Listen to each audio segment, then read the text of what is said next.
spoke to Sean Tucker a few months ago, and that episode is going to be coming out this coming weekend. But prior to that, because we're just really excited to share that episode with you, we wanted to share this one snippet from it, of Sean reading the final chapter of his book, Meaning in the Making.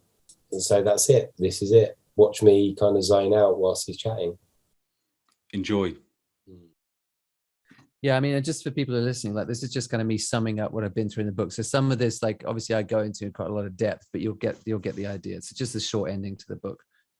It says, this is this final chapter called Benediction. If you had found yourself years ago sitting and listening to me wrap up a talk in a church, I would have ended with a benediction of sorts. In the original Latin, bene just means well, and diction comes from the Latin dicere, which just means say. So if done right, a benediction isn't just an empty ritual, but rather a speaker wishing the listeners well after they've spent some time talking about important things. In some older traditions, a benediction takes the form of a series of may you statements in an effort to make the message personal to you. So as we close our time together, I'm going to use that simple ancient formula to send you on your way with some good words, some well wishes, and if you'll allow me, maybe even a blessing.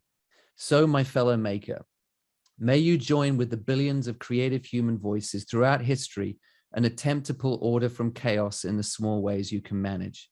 May you find ways to tell the capital T truth and to fill your work with logos.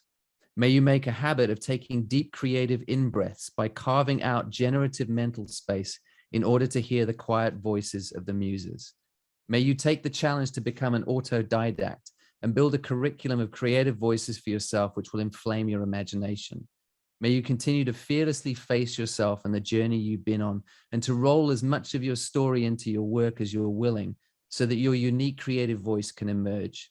May you learn to dance well with your ego and use it to give you the confidence and tenacity to make the things you believe in.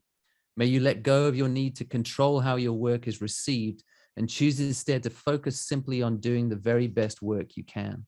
May you find the courage to release what you make into the world where it has the chance to bring comfort and joy to others. May you find the strength to face your own neediness and drive for approval so that your motivation to make is never tied to the acceptance you receive. May you learn to recognize the specter of creative envy when it rears its ugly head, and may you practice generosity with your compliments and free yourself from the imagined competition. May you learn to tune out the general noise of responses to your work and look instead for feedback from informed and caring commentators. May you have the modesty to accept compliments with grace and the humility to learn even from the most pointed criticisms if they come from trusted sources. May you invest in relationships and find artists you can both learn from and journey with as you push each other to become the best versions of yourselves. May you find a mentor you respect who can be your guide, and may you never forget to turn around and offer the same to others. May you come to trust your feelings and believe that they will lead you toward new avenues of expression, and may you find a balance with your rational mind so that there is stability and consistency in your making. May you embrace your shadows, both those that surface within you and those you pass through, and may you fold them into the things you make in order to present us with a richer, more nuanced view of life. May you protect your highlights and remember to celebrate your growth as an artist and accept yourself as fundamentally good.